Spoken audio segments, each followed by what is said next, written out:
नमस्कार दोस्तों, स्वागत है आप सभी का आपके अपने YouTube चैनल जीके जी सर में। देखिए नदियों का टॉपिक अपन पढ़ रहे थे, राजस्थान की जो अपवाह प्रणाली पढ़ रहे थे, जिसमें नदियां, उसमें अपने आंतरिक प्रवाह की नदियां, अरब सागर में गिरने वाली नदियां, ये सारी तो पढ़ ली। अब अपनी जो पढ़ने वाली है बंगाली खाड़ी में गिरने वाली नदियों के बारे में अपन पढ़ रहे थे। तो यहाँ पर जो मुख्य नदी है चंबल नदी, तो उसके बारे में पढ़ लिया। वो चंबल नदी की जो सहायक नदियां हैं उनको पढ़ेंगे। तो चंबल नदी की जो सहायक नदी है वो कौन सी है? बनास नदी। कौन सी है? बनास नदी। आज अपन बनास नदी और उनकी सहायक नदियों के बारे में पढ़ने वाले हैं। बनास और उसकी सहायक नदियों के बारे में। देखो चंबल की जो मुख्य सहायक नदी कौन सी है? बनास नदी है। ठीक है, चंबल नदी ये जो अपन ने कल पढ़ ली थी, यहाँ से चंबल नदी आपकी निकल रही है। ये मैं आपको बताता हूँ, ये चंबल नदी है, ये निकल रही है। तो दोस्तों आपको बता दूं कि अगर आप YouTube चैनल पर नए हैं और चैनल को आपने अभी तक सब्सक्राइब नहीं किया है तो चैनल को आप सब्सक्राइब कर लेना, ताकि आपको जो भी वीडियो यहाँ पर उपलब्ध हो आप तक पहुंच जाए। तो ये चंबल नदी है, ये कल अपने पढ़ी थी, जानापाव की पहाड़ियों से निकलती है, यमुना में आकर के इटावा में यहाँ पर इसमें मिल जाती है। अब इसकी जो सहायक नदी है बनास नदी, आज उसके बारे में पढ़ने वाले हैं। तो बनास नदी को ये कई उपनाम है, इसको क्या बोलते हैं? वशिष्ठी। क्या बोलते हैं? वशिष्ठी नदी। वशिष्ठी नदी। कौन सी नदी? वशिष्ठी। या इसको बोलते हैं वर्णासा। क्या बोलते हैं? वर्णासा। वर्णासा, या इसको कह सकते हैं वन की आशा। वन की आशा। वन की आशा। थोड़ा सा पहले जान लेते हैं, फिर अपन पढ़ेंगे कि कहां कहां से निकलती है, कैसे चलती है, उसकी सहायक नदियां कौन कौन सी। तो बनास नदी को हम क्या कहते हैं? वशिष्ठी नदी, या इसको वर्णासा। वर्णासा का मतलब क्या हो गया? वन की आशा। ये इसके उपनाम है, अन्य नाम से भी जानते हैं, वशिष्ठी, वर्णासा या वन की आशा। अब देखो ये जो राजस्थान की अगर हम बात करें तो पूर्णतः बहाव की दृष्टि से सबसे लंबी नदी, पूर्णतः बहाव की दृष्टि से, बहाव की दृष्टि से सबसे लंबी नदी, सबसे लंबी नदी, सबसे लंबी नदी है राजस्थान की। ये भी आपको ध्यान रखना है, पूर्णतः बहाव की दृष्टि से राजस्थान की सबसे लंबी नदी है, जिसकी लंबाई है कितनी है? 512 किलोमीटर। कितनी है? 512 किलोमीटर है। राजस्थान सरकार के आंकड़ों के अनुसार देखें तो 480 किलोमीटर, ये ज्यादा एग्जाम में पूछ जाती है 480 वाली, तो ये आप ध्यान रखेंगे। तो इसको क्या कहते हैं? वशिष्ठी, वर्णासा या वन की आशा। वन की आशा कहते हैं राजस्थान में पूर्णतः भाव की दृष्टि से सबसे लंबी नदी। ये कई बार एग्जाम में आता है कि राजस्थान की सबसे लंबी नदी कौन सी है? चंबल नदी है। और राजस्थान में पूर्णतः बहाव की दृष्टि से सबसे लंबी नदी कौन सी हो गई? बनास नदी। ठीक है, और इसकी जो लंबाई है 512 किलोमीटर है, और राजस्थान सरकार ने जो आंकड़े जारी किए उसके अनुसार 480 किलोमीटर है। अब इसकी अपन बात करते हैं, देखो ये कहां कहां से निकलती है, किस प्रकार से ये चलती है और कहां मिलती है। तो सबसे पहले अपन बात करें तो यहाँ राजसमंद में, यहाँ पर देखो राजसमंद के अंदर एक पहाड़ी है जिसका नाम है खमनोर की पहाड़ी। कौन सी पहाड़ी? ये पहाड़ी है जिसका नाम है खमनोर की पहाड़ी। खमनोर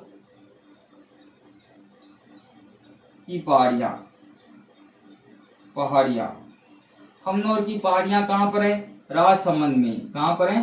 राजसमंद में है। खमनोर की पहाड़ियां कहां पर है? राजसमंद में। यहां से ही निकलती हैं। देखो ये इस प्रकार से ऐसे निकलती हैं, फिर चित्तौड़गढ़, चित्तौड़गढ़ के बाद में ये भीलवाड़ा, इधर देखो चित्तौड़गढ़, चित्तौड़गढ़ के बाद में ये इधर भीलवाड़ा, और भीलवाड़ा के बाद में ये इधर अजमेर और टोंक होते हुए, और ये किस में मिल जाती है? सवाई माधोपुर में मिल जाती है। ठीक है, यहाँ पर ये सर्पिलाकार में बहती है टोंक के अंदर। ठीक है, सर्प के आकार में ये बहती है इस प्रकार से टोंक में। तो ये नदी है अपनी कौन सी? बनास नदी। ये मैंने यहाँ पर बना दी, देखो ये बनास नदी है। आगे जाकर के ये कहाँ मिलती हैं? यहाँ रामेश्वर है, खंडार तहसील, रामेश्वर स्थान, रामेश्वर नाम का स्थान है, रामेश्वर नामक स्थान है। ठीक है, और यहाँ का है बड़वास गांव, बड़वास गांव खंडार तहसील, खंडार तहसील, ठीक है। और कहा सवाई माधोपुर में, सवाई माधोपुर में, सवाई माधोपुर में है। ये रामेश्वर नामक स्थान पर आकर के किसी मिल जाती है, चंबल नदी में मिल जाती है। खमनौर की पहाड़ियों से निकलती हैं और यहाँ से फिर चित्तौड़गढ़, चित्तौड़गढ़ के बाद भीलवाड़ा, भीलवाड़ा में एक संगम बनाती हैं बिगोद में। उसके बाद में अजमेर, अजमेर के बाद यहाँ टोंक में भी एक संगम बनाती हैं, ठीक है, बिसलपुर। और फिर ये यहाँ सवाई माधोपुर के अंदर चंबल नदी में जाकर के मिल जाती हैं। रामेश्वर नाम के स्थान पर यहाँ पर भी एक संगम बना हुआ है। तो इस नदी पर 3 संगम बने हुए हैं, उसके बारे में भी अपन पढ़ेंगे, जो इम्पोर्टेंट संगम है, कई बार एग्जाम में पूछा जाता है। तो सबसे पहले तो आपको यहाँ ध्यान रखना है खमनौर की पहाड़ियां राजसमंद में, ठीक है। बनास नदी कहाँ, खमनौर की पहाड़ियों से निकलती है। ये भी एग्जाम में बहुत बार पूछा जाता है, जैसे 4 नदियां दे दी जाती है और उसमें पहाड़ियों के नाम देते हैं, और मिलान वाला क्वेश्चन बहुत बार एग्जाम में यहाँ पर पूछ लिया जाता है। तो ये आपको ध्यान रखना है कि कहाँ से कौन सी पहाड़ी से निकलती है नदियों का, ये भी आपको ध्यान रखना है, ठीक है। अब देखो मैं इसका ट्रिक बता देता हूँ। बन्ना, राज, चित्तो, भी अजमेर में टॉस करे, भी अजमेर में टॉस करे, टॉस करे। देखो बन्ना का राज है और चित्ता, चित्ता वहां पर क्या कर रहा है, टॉस कर रहा है। मतलब खेल खेलते तो क्या करते हैं, टॉस करते हैं ना। तो बन्ना का किसका राज है, बन्ना का राज है और चित्ता वहां अजमेर में क्या कर रहा है, टॉस कर रहा है। तो ये आपको थोड़ा सा ध्यान रखना है कि कहां कहां से बहती है। तो ये बन्ना से बनास नदी हो गई, राज से राजसमंद हो गया, राजसमंद, ठीक है, राज से राजसमंद हो गया। चित्तो से क्या हो गया, चित्तौड़गढ़। बी से क्या हो गया, भीलवाड़ा, भीलवाड़ा हो गया, ठीक है। अजमेर से अजमेर हो गया, टो से टोंक हो गया, ठीक है। सह से सवाई माधोपुर हो गया, सवाई माधोपुर हो गया, ठीक है। और रह से रामेश्वर, रामेश्वर, ठीक है। ये आपको थोड़ा ध्यान रखना है। तो देखो ये राजसमंद खमनौर की पहाड़ियों से फिर चित्तौड़गढ़, फिर भीलवाड़ा, अजमेर, टोंक और सवाई माधोपुर में जाकर के रामेश्वर नामक स्थान में किसमें मिल जाती है, चंबल नदी में जाकर के मिल जाती है। अब अपन पढ़ेंगे इसकी सहायक नदियां। तो सबसे पहले सहायक नदियां पढ़ने से पहले मैं आपको यहाँ के जो संगम है वो बता देता हूँ। देखो 3 यहाँ के मुख्य संगम है। एक तो यहाँ भीलवाड़ा में, ये यहाँ भीलवाड़ा में एक तो संगम बनाती है, और एक यहाँ टोंक में ये क्या करती है, संगम बनाती है। 2 यहाँ पर संगम बने हुए हैं। तो एक तो बनास, बेड़च और मेनाल संगम बनाती है। देखो एक तो बनास, एक तो बनास नदी हो गई, एक बेड़च, और एक कौन सी हो गई, मेनाल। ये 3 नदियां मिलकर क्या बनाती हैं, संगम बना रही है। यहाँ पर कहा, कौन स्थान पर, बिगोद नाम के स्थान पर। भीलवाड़ा में है बिगोद, बिगोद भीलवाड़ा में, ये भीलवाड़ा में है बिगोद। बनास, बेड़च और मेनाल, सबसे पहला मैंने संगम बनाया बनास, बेड़च और मेनाल का। तो ये इनकी सहायक नदियां हैं, इनके बारे में पढ़ लेते हैं। तो सबसे पहले अपन पढ़ते हैं बेड़च नदी के बारे में। तो देखो बेड़च नदी यहाँ उदयपुर में, यहाँ उदयपुर में पहाड़ियां हैं जिसका नाम है गोकुंदा की पहाड़ियां। कौन सी पहाड़ियां, गोकुंदा की पहाड़ियां,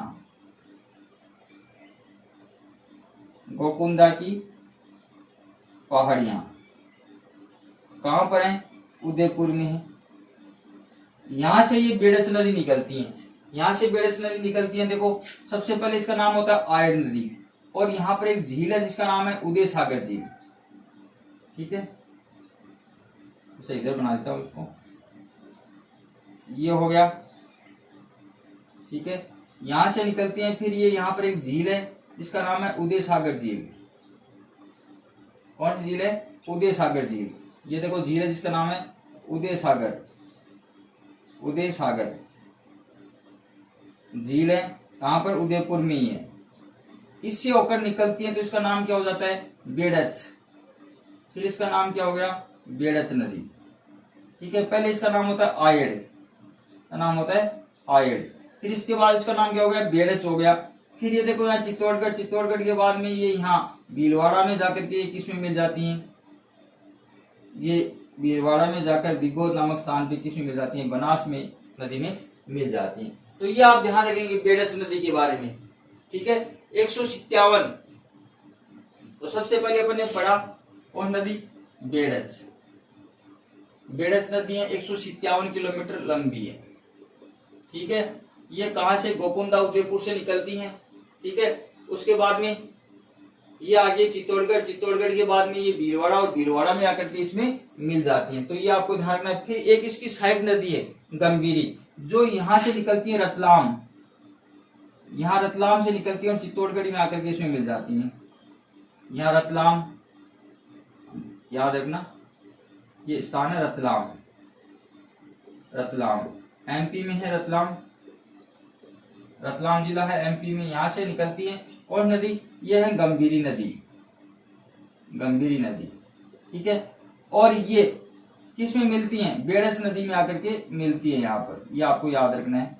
और जहां पर मिलती है यहाँ पर कौन सा, चित्तौड़गढ़ जो नगर है वो बसा हुआ है। कौन सा नगर, चित्तौड़गढ़ नगर यहीं पे बसा हुआ है। एक इस नदी के ऊपर यहाँ पर बांध बना हुआ है चित्तौड़गढ़ में, जिसका नाम है गोसुंडा बांध, गोसुंडा बांध बना हुआ है। अपियावास, गोसुंडा बांध बना हुआ है अपियावास नामक स्थान पर, अपियावास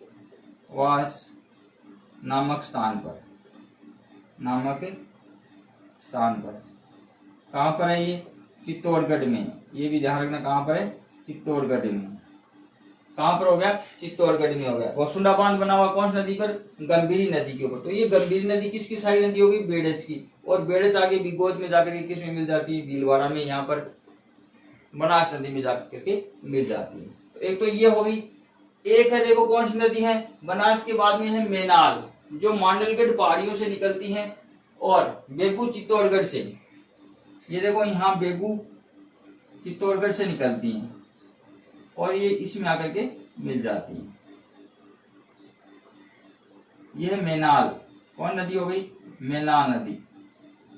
तो यहां पर है देखो, मैं इधर लिख देता हूं, बेगू, बेगू चित्तौड़गढ़। बेगू कहां पर है, चित्तौड़गढ़ में। ठीक है, बेगू कहां पर है, चित्तौड़गढ़ के अंदर है। तो चित्तौड़गढ़ बेगू मांडलगढ़ पहाड़ी से यहां से निकलती है और भीलवाड़ा, भीलवाड़ा में जाकर के फिर ये किस में मिल जाती हैं, इस नदी में बिगोद में जाकर के बनास में मिल जाती है। और भीलवाड़ा में यहाँ पर एक जलप्रपात बना हुआ है, जलप्रपात बना हुआ है जिसका नाम है मेनाल जलप्रपात। कौन सा, मेनाल, मेनाल जलप्रपात, जलप्रपात। ठीक है, ये कहां पर है, भीलवाड़ा।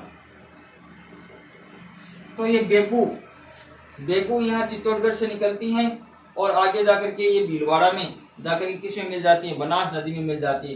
तो ये यहाँ बिगोद नाम का स्थान है। कौन स्थान हो गया, बिगोद। कौन स्थान हो गया, बिगोद नाम पर एक ये संगम बना हुआ है, ये आपको ध्यान रखना है। ठीक है, पहला संगम हो गया। अब देखो अगला, आगे बात समझे, आगे होगी समझ में बात आपकी। अब देखो अगला जो संगम है, यहाँ पर है बिसलपुर। खारी और डाई नदी इसमें दोनों मिलती हैं, खारी और डाई नदी। तो खारी नदी की अपन बात करें तो ये भीलवाड़ा से निकलती हैं। ठीक है, बिजराल की पहाड़ियों से। यहाँ बिजराल की पहाड़ियां हैं, ये बिजराल की पहाड़ियां यहाँ पर। ठीक है, बिजराल की पहाड़ियों से निकलती हैं ये, और बिजराल की पहाड़ियों से निकलने के बाद में ये किस में मिल जाती है, यहाँ किस में आकर के मिल जाती हैं। तो ये आपको भी ध्यान रखना है। ठीक है, कौन सी नदी हो गई, खारी नदी के बारे में। या ऊपर बना देता हूं उसको मैं। ये देखो यहाँ भीलवाड़ा से निकलती है, ये भीलवाड़ा है यहाँ पर, यहाँ बना देता हूं, थोड़ा से ऊपर बन गई है। तो ये है बिजराल की पहाड़ियां, बिजराल की पहाड़ियाँ। पहाड़ियाँ कहाँ पर है? ये भीलवाड़ा में है। कहाँ पर है? भीलवाड़ा में। गुजरात की पहाड़ियों से निकलती है खारी नदी, और ये कहाँ? अजमेर, और अजमेर के बाद में टोंक, टोंक में जाकर के ये कहाँ पर मिल जाती है? यहाँ से निकलती है और अजमेर, अजमेर के बाद में ये टोंक, टोंक में जाकर के इसमें मिल जाती है। ये कौन सा स्थान हो गया? बिशलपुर। ये है बिशलपुर, और यहाँ पर बिशलपुर क्या है? बांध बना हुआ है। बिशलपुर बांध भी यही बना हुआ, और बिशलपुर नाम का स्थान है टोंक के अंदर है। कहाँ पर है? टोंक में। ये टोंक में है बिशलपुर, और यहाँ करके नदी कौन सी है? खारी नदी। ये इसमें मिल जाती है खारी नदी। ठीक है, आ गई होगी बात समझ में। खारी के बाद में बात करते हैं डाई नदी की। डाई नदी है वो किशनगढ़ की पहाड़ियों से निकलती है। यहाँ अजमेर में, अजमेर में ही है। यहाँ पर किशनगढ़ की पहाड़ियां हैं। अजमेर में किशनगढ़ की पहाड़ियां, ये है किशनगढ़ की पहाड़ियां। किशनगढ़ की पहाड़ियां, किशनगढ़ की पहाड़ियां कहाँ पर है? अजमेर में है। कहाँ पर है? अजमेर में है। अजमेर से फिर ये टोंक यहाँ से निकलती है, और ये आकर के टोंक में आकर के यहाँ पर मिल जाती है। तो ये कौन सी नदी हो गई? डाई नदी। ये डाई नदी आई होगी बात सुनने। तो ये दूसरा अपना क्या है? यहाँ पर संगम बनाती है खारी, डाई और बनास। खारी, डाई और बनास। ये देखो, ये बिशलपुर में यहाँ पर बना देता हूँ। बिशल, यहाँ पर बिशलपुर बांध भी है। एक तो इसमें खारी नदी मिलती है। कौन सी? खारी। एक कौन सी हो गई? डाई नदी। ये डाई नदी हो गई, और एक कौन सी हो गई? बनास नदी। ये तीनों मिलती है तो यहाँ त्रिवेणी संगम बनता है। तो बनास है, बनास। तो ये तीनों नदियां मिलकर के यहाँ पर संगम बनाती है। ठीक है, और एक तीसरा अपना संगम है। यहाँ पर एक नदी है जिसका नाम है सीप। ये सीप नदी है। ये सीप नदी है, और सीप, चंबल और ये बनास मिलकर के यहाँ पर क्या बनाती है? रामेश्वर नामक स्थान पर ये क्या करती है? संगम बनाती है। तो ये इतनी इसकी सारी नदियां हो गई। इसके बाद में है कोठारी नदी। कोठारी नदी है वो राजसमंद से निकलती है। देखो यहाँ से, यहाँ राजसमंद से निकलती है दिवेर की पहाड़ियों से। यहाँ पर है दिवेर की पहाड़ियां। कौन सी पहाड़ियां? दिवेर की पहाड़ियां। दिवेर की पहाड़ियां, दिवेर की पहाड़ियां कहाँ पर है? राजसमंद में। कहाँ पर है? राजसमंद में। यहाँ से कोठारी नदी निकलती है। कौन नदी? कोठारी नदी। और ये भीलवाड़ा, सीधी यहाँ कहा जाती है भीलवाड़ा, और भीलवाड़ा में मांडलगढ़ में किस में मिल जाती है? बनास नदी में मिल जाती है। ये यहाँ बनास नदी में मिल जाती है। देखो, ये कौन सी हो गई? कोठारी नदी। कोठारी नदी हो गई। ठीक है, अब देखो इसके ऊपर भीलवाड़ा में एक मेजबान बना हुआ है। कहाँ पर? मेजबान बना हुआ है। ये भी आपको ध्यान रखना है। कौन सा बांध बना हुआ है? मेजबान, भीलवाड़ा के अंदर। यहाँ पर एक बांध बनाया गया है जिसका नाम क्या है? तो मैं इसको कहाँ पर लिख देता हूँ? यहाँ लिख देता हूँ। यहाँ पर एक बांध बनाया गया जिसका नाम है मेजबान। तो मेजबान कौन सी नदी पर बना गया है? कोठारी नदी के ऊपर। कौन सी नदी के ऊपर? कोठारी नदी पर। आप जैसे याद रख सकते हैं कोठादी मेज। कोठादी मेज कि कोठारी नदी के ऊपर, कोठारी नदी, देखो इस प्रकार से याद रख सकते हैं कोठादी मेज। कोठादी मेज। कोठारी नदी है, दिवेर की पहाड़ियों से निकलती हैं, और इस पर कौन सा बांध बना गया है? मेज बांध बनाया गया है। कहां पर?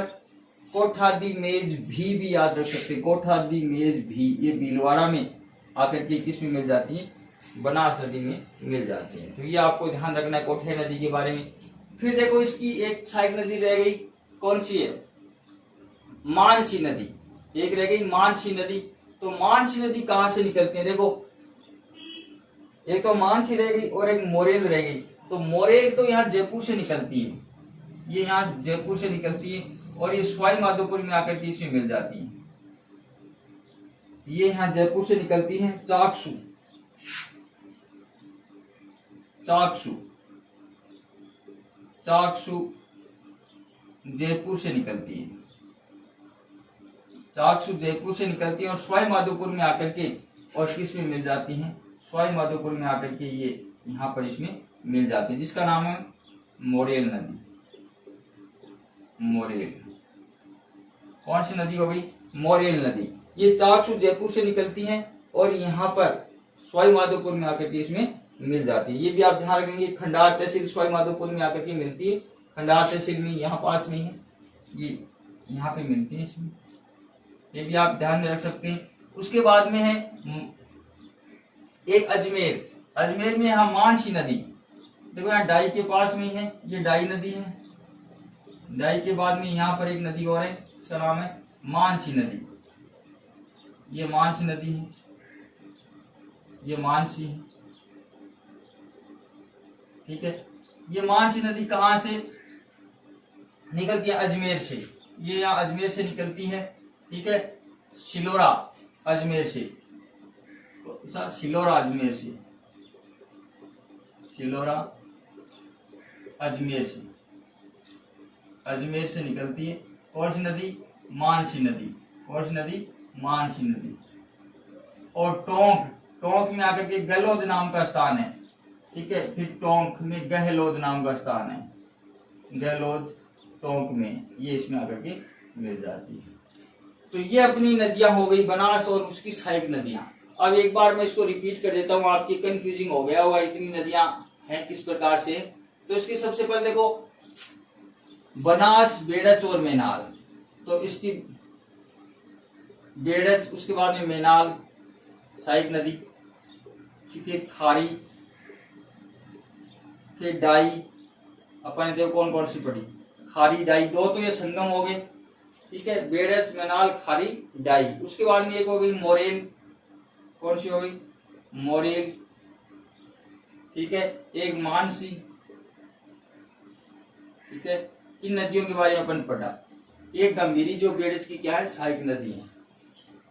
अब एक बार मैं रिपीट कर देता हूं, देखो थोड़ा सा। सबसे पहली बात है बनास नदी की। बनास नदी है वो यहाँ खमनोर की पहाड़ियों से निकलती है, ठीक है, खमनोर की पहाड़ियों से निकल करके ये देखो यहाँ चित्तौड़गढ़, फिर भीलवाड़ा, यहाँ समझना है भीलवाड़ा में देखो बिगोद नाम का स्थान है, तो बिगोद यहाँ भीलवाड़ा में क्या करती है, संगम बनाती है, त्रिवेणी संगम, बनास, बेड़च और मेनाल।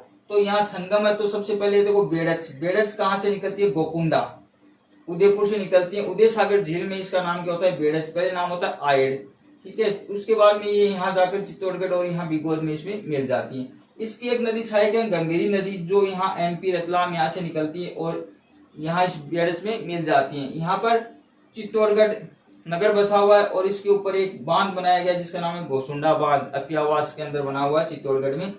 उसके बाद में देखो इसकी एक सहायक नदी कौन सी हो गई, मेनाल, जो यहाँ बेगू चित्तौड़गढ़ से निकलती हैं और ये यहाँ बिगोद में आकर के मिल जाती है। तो ये देखो ये संगम हो गया तीन नदियों का और इस पर मेनाल जलप्रपात बनाया गया है। अब देखो एक ये संगम बिशलपुर नामक स्थान, यहाँ पर बिशलपुर बांध भी बनाया गया है। यहाँ पर एक संगम होता है खारी और डाई, तो खारी नदी है, खारी बिजराल की पहाड़ियों से। देखो इसको याद करने के लिए कैसे याद कर सकते हैं, बीज कैसे हैं, खारे, बीज कैसे खारे होते हैं, तो ये बिजराल की पहाड़ियों से निकलती है। खारे, खारे कैसे हैं, बीज है, तो बिजराल की पहाड़ियों से ये निकलती हैं। आगे बात सुन में, और फिर यहाँ इसमें आकर के किसमें मिल जाती हैं, बिशलपुर नामक स्थान, टोंक, अजमेर में बहती हुई टोंक में आकर के किसमें मिल जाती है, बनास नदी में मिल जाती है। फिर एक डाई है, अजमेर किशनगढ़ पहाड़ियों से निकलती हैं और ये यहाँ क्या करती हैं, संगम बनाती हैं बिशलपुर नाम के स्थान पर। तो ये दूसरा संगम हो गया। उसके बाद में दो देखो इधर से ऊपर से आने वाली नदियां, एक तो मानसी, ठीक है, ये शिलोर अजमेर से निकलती है, टोंक में आकर यहाँ मिल जाती हैं गहलोद नाम के स्थान पर। फिर एक मोरेल है जो चाकसू जयपुर से निकलती है और यहाँ खंडार तहसील सवाई माधोपुर में आकर के इसमें मिल जाती है। एक आपको याद रखना है कोठारी नदी, जो राजसमंद यहाँ से निकलती है, देखो ये यहाँ से कोठारी नदी है और ये यहाँ भीलवाड़ा में जाकर के और किस पे मिल जाती है, बनास नदी में जाकर के मिल जाती है। और इस पर एक बांध बनाया गया जिसका नाम क्या है, मेज बांध। कौन सा बांध है, मेज बांध। तो ये इसकी सहायक नदियां हो गई दोस्तों। तो इनकी सहायक नदियां ये हो गई। इसके बाद में एक दो और है, जैसे सहोदरा है एक नदी है, एक काली सील है, ये भी इसकी क्या है, सहायक नदी है, सहोदरा काली सील। इंदिरा, काली सील, काली सील, ये भी इसकी सहायक नदियां हैं। तो ये अपनी बनास नदी हो गई। अब आगे की नदियां कौन सी रहेगी, चंबल नदी की अन्य जो सहायक नदियां और उनकी सहायक नदियां, वो अपन अगले वीडियो में पढ़ेंगे दोस्तों। अगर आपको वीडियो अच्छा लगे तो लाइक शेयर कमेंट जरूर करना, चैनल को सब्सक्राइब करना ना भूलें। धन्यवाद।